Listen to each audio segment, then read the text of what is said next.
Okay folks, good afternoon. Today's going to be kind of a start of the breaded chicken unit. So breaded chicken, when you deep fry anything, you should bread it. It's especially if you're doing like deep frying of chicken or because the breading protects the meat. It also adds a little bit of crunch and a little bit of flavor. Okay, so breading chicken can be anything from chicken fingers, which I'm going to do today with my 7 or 8 herbs and spices. Not quite like the Colonel, but a little bit better for you, I guess. No preservatives in this. The other thing so you can do breaded chicken fingers, we can do Parmesan, chicken Parmesan, or we can do a cordon bleu or a chicken Kiev or anything like that. Today I'm going to do chicken fingers. They're fairly simple to do, and so let's get started. As you can see, I've got my flour, I've got my egg, or I will have my egg.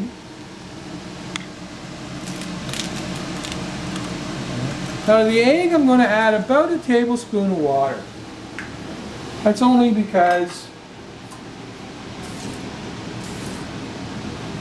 and I'm just going to mix that all up. So that's my egg wash.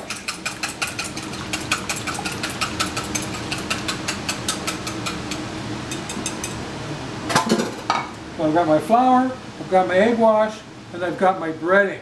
Now here's the breading. Now in there are all the spices that I've put in there.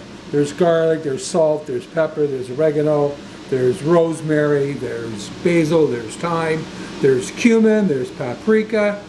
No, there's no cumin, pardon me. Anyway, that's my herbs and spices for that. Now to prepare the chicken, you might want to take these little bits of fat off, although that's not going to matter a whole lot, right? This is boneless breast of chicken. And on the bottom, you're going to have what's called the supreme or the divine. Well, that's your first chicken finger, right there. Okay? Basically, that's what chicken fingers are made from, for the most part. Okay? So then you're going to take, and all I want you to do, right, is basically cut your chicken in half.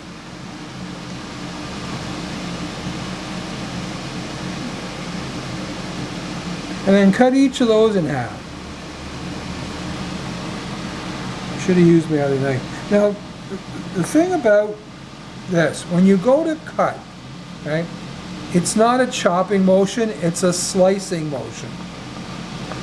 Okay. Then we'll just do this last one. I'm going to use my big knife to show you. Okay, so when you set your knife, right, you just want to start it and then pull it through, as opposed to trying to cut it down. Okay, so there's my ingredients. I could put my seasonings in the flour, but I'm not going to. I could put my salt and pepper in there, but everything's in the breading. Okay, so here we go. We're going to start. We're going to do our flour. Now the flour, shake off any excess. Right, it goes in the egg wash.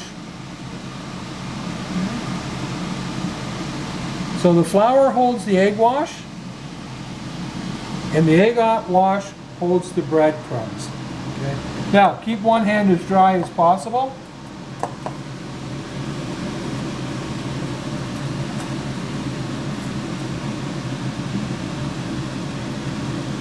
And then we'll start with the next one. So, flour. Flour holds the egg wash.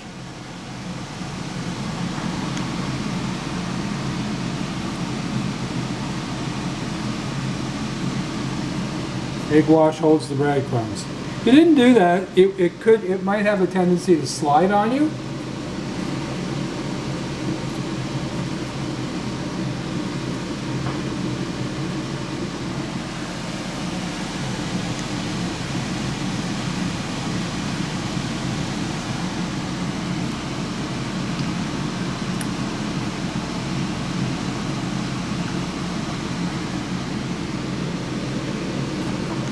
Now I've probably got enough here to do 2, and I'm going to keep it. I'm going to keep my flour and my egg, my dry for tomorrow's lesson plan, which is probably going to be Parmesan. But unless you're going to use this again, everything has to go in the garbage. right? Because we don't want salmonella, which everything's now contaminated with raw chicken, which we all know is not good for you. Right? It can make you very sick. Here's the last one. Now, if you don't have breadcrumbs, you can use Corn Flakes, Rice Krispies, soda crackers. If you use soda crackers, though, make sure that they're turn that down a little bit. It's getting really hot. If you use soda crackers, don't add any salt, because even the half salted ones, right, are really salty. But you can use breadcrumbs. You can use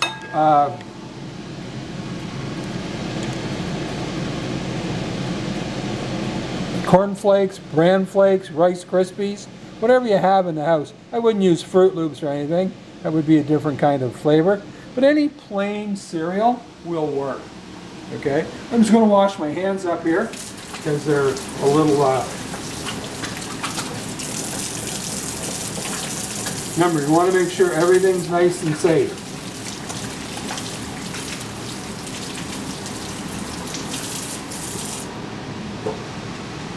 Okay, so as you can see, my pan is really, really hot. Okay? Don't do this at home unless you've got your parents' permission and they're with you. Okay? These will do up just as nice in the oven, right? They'll cook up just as nice in the oven. They might not have quite the same color, but they'll be fine. Okay? So please, please, please. I'm just going to show you, because when you put this in there, how much it's going to gurgle and bubble up. Right? So you have to be very careful. This is probably at about 270 degrees. If you've got a deep fryer at home, that's great. I don't have one here. We don't eat a lot of deep fried food normally.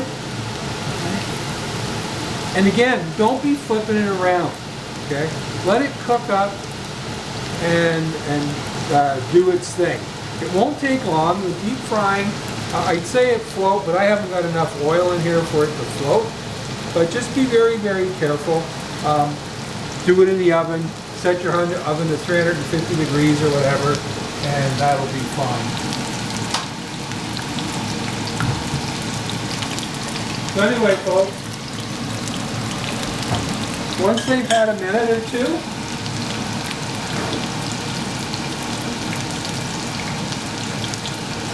right on that one side, just give it a nice flip. You can see I've got a really nice color going on there. And you have to be very careful, because if your pan's too hot, right, what will happen is the chicken will be raw inside and the outside will be burnt. So be very, very careful. That's why the deep fryer is probably the best way to go, because the heat doesn't change. And the other thing, if you're going to do this, right, you have to make sure that if you're going to make 3 or 4 batches, that your oil recovers. Recover means it comes back to temperature. So after this, it should, because as you put the cold food in, it draws the temperature out. As it cooks down, it'll draw the temperature out. So you want to make sure that it's nice and moist. I'm going to turn out and change my cutting board. And that's for the next step. You don't really need to do this. I just want to show you what it's going to look like when it's done. Okay? Just give it a quick poke like that. Now I'm going to check my biggest piece, because if my biggest piece is cooked, then the rest of it should be cooked. Drain all the excess fat. But you can see that there isn't a lot of oil on there, because my temperature was up. Okay, so now let's just make sure it's cooked.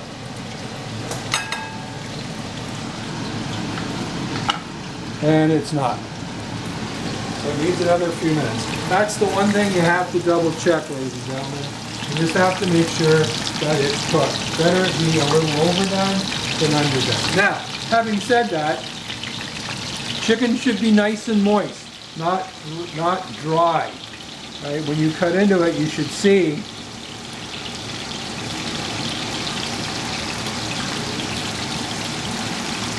Another couple of minutes here.